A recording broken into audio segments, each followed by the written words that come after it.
Good evening. This is Ken at Tortoise Capital with slide 2 in the ecosystem for Tortoise Capital trading environment this July 2019. So this is the slide that I show my military students so that they have a deep understanding of who I am and what I'm about, and helps to explain why I am the way I am. And I felt, in interest of full disclosure, you should see that too, so that you can see my approach and my blind spots, my priorities, and so forth. So, quick summary of my military career: 25 years active duty, and another, almost 20 years of teaching those active duty officers in a variety of assignments that span tactical, operational, and strategic levels, combat support, and combat service support assignments, logistics as well as tactics.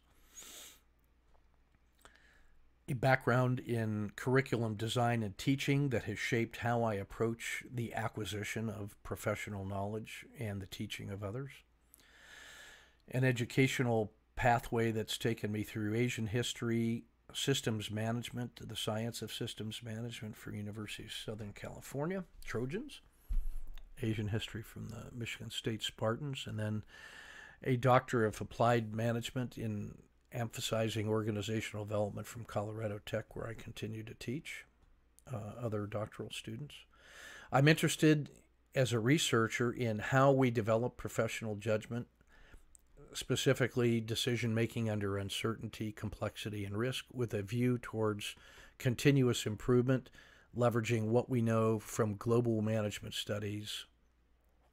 The fun thing for me, youth soccer year-round, and then I read research methods for fun because I just enjoy the intellectual exercise of figuring out how researchers and serious people from different disciplines approach their typical problems and the methods that they use to develop reliable, industrial-grade professional judgment. How do they do that? What methods do they use? And then I'm interested in mixed methods and how we might blend those when we look at multidisciplinary problems.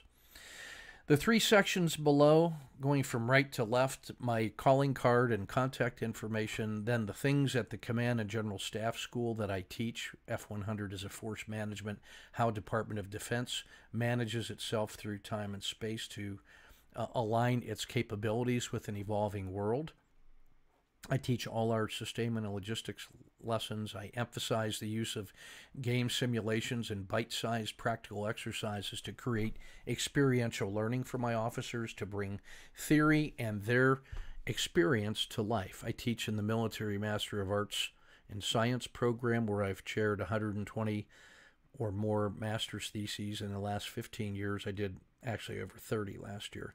I'm interested in interesting things, and so I find the best and brightest officers from around the world that have come to our college, find out what they're most interested in, and then help them as a methodologist find ways to answer those questions in reliable, persuasive ways, persuasive to senior decision makers who must take actions where lives and national security are involved. And so that lends a seriousness to how I approach thinking about research.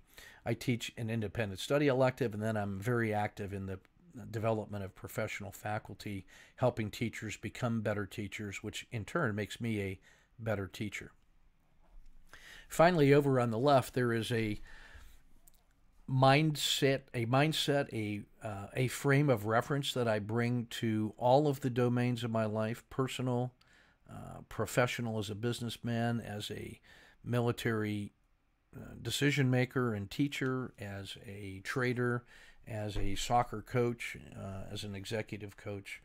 And so I want to cover that just in a little greater detail because this is foundational to how I look at the world. So each of these brackets represents a frame or a conscious decision to organize time and space in that area, recognizing that the frame has its own limitations and that there's an area inside the frame and an area outside the frame. And so starting from left to right, the outer brackets are the environmental frame. And this is areas of interest and areas of influence where things in that environment can affect me, and some of my actions can affect the environment, but I don't have direct control over those things. But I have to account for them in the way that I organize my processes and my direct action. I've got to be aware of environmental factors like actors and organizations, forces, structures that have been in place, natural and human, that lend shape and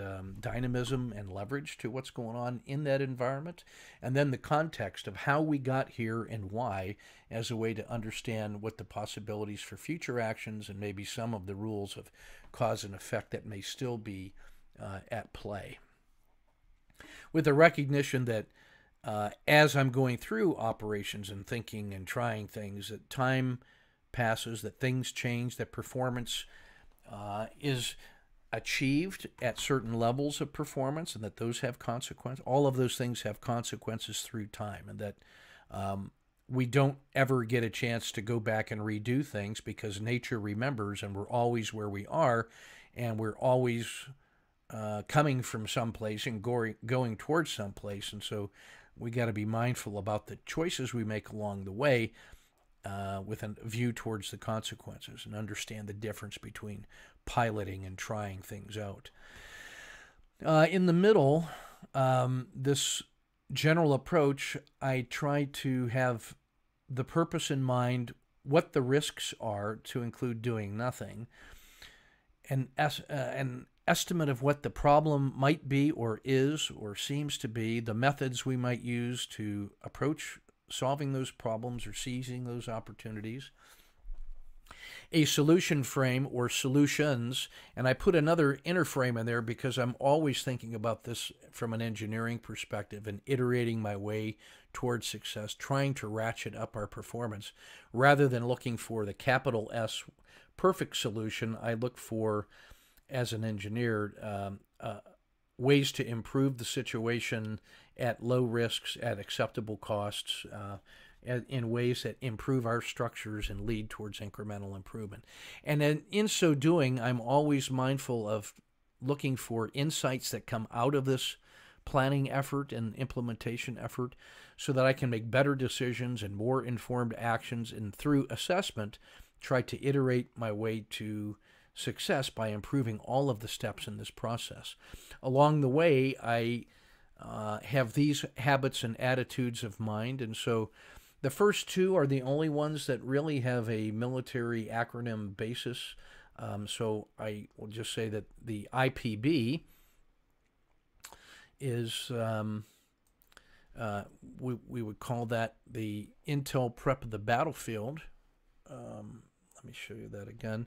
Intelligence prep of the battlefield involves a structured approach to seeing the terrain, because that's the thing that changes the least, and that shapes the possibilities of what we can do. And you can imagine that's like the market and the sectors and the history of how we got here for traders.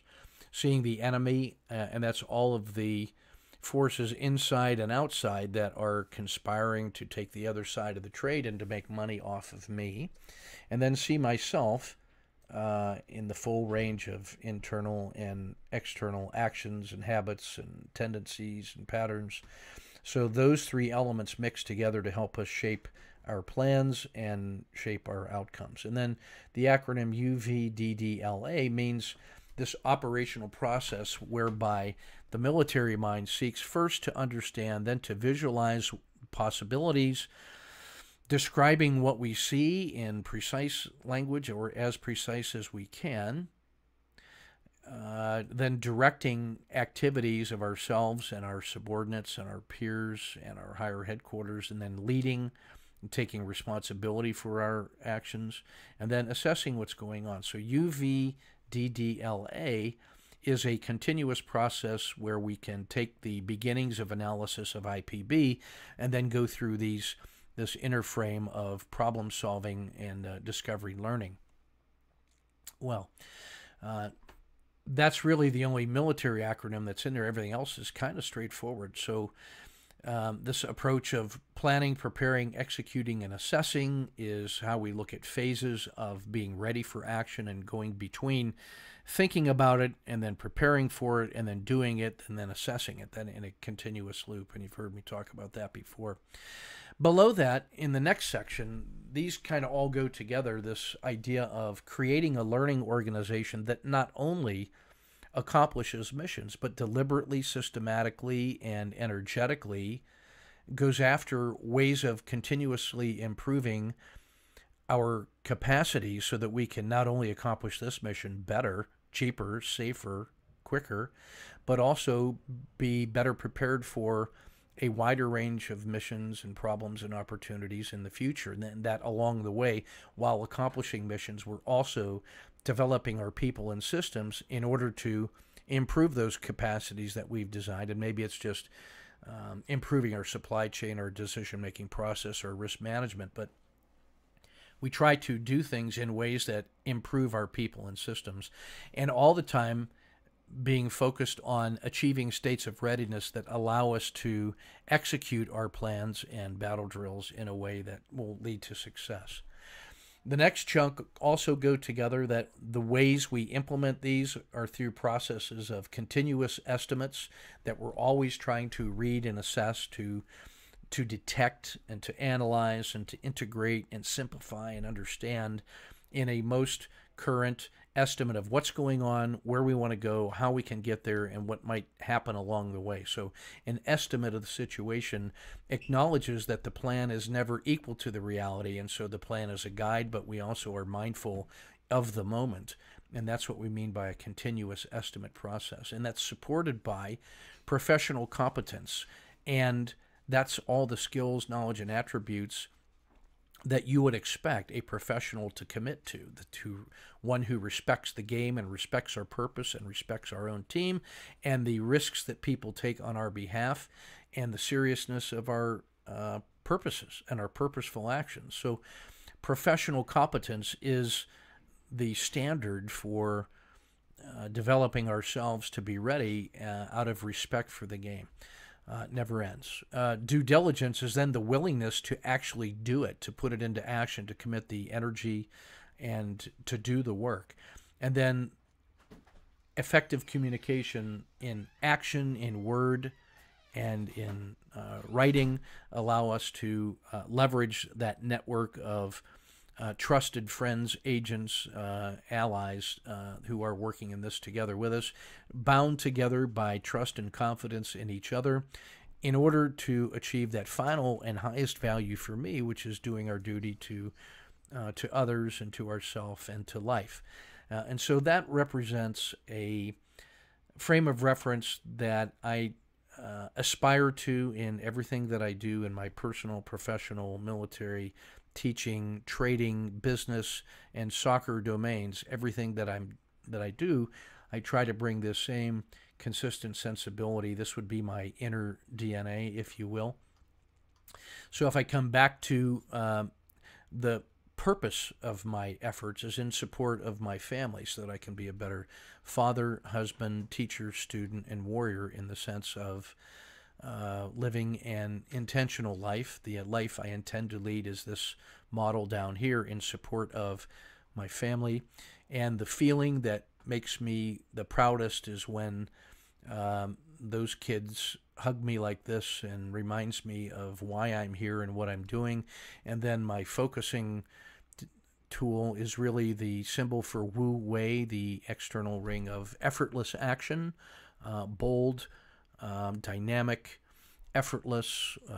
It's always in the process of becoming. And then inside that motivation spirit of Jie, the duty, the kanji for duty to others. And so taken together, that's my focus and my feeling and my purpose, and then my background, and then my effortful action, my paradigm, and then the things that I do, and then how you get in touch with me. So that's the second element of the ecosystem. In part one, you heard me talk through this model for the tortoise learning environment, and then this is the background and then a deeper understanding of who I am and what I'm all about. So hopefully this will give you some ideas about where I'm coming from and maybe help you put things that I say into a more organized perspective, so you can see how some of these things are linking together. So thank you so much for your kind attention. Keep your wrist measured and your powder dry.